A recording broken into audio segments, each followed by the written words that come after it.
أعوذ بالله من الشيطان الرجيم.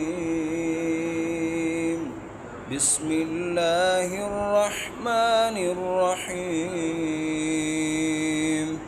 القارعة ما القارعة وما أدراك ما القارعة يوم يكون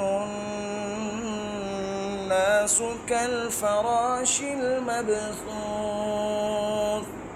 وتكون الجبال كالعهن المنفوش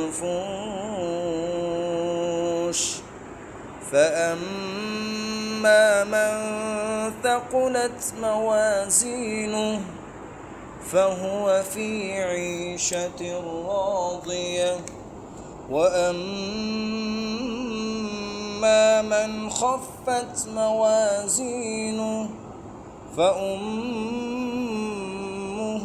هاوية وما أدراك ما هي نار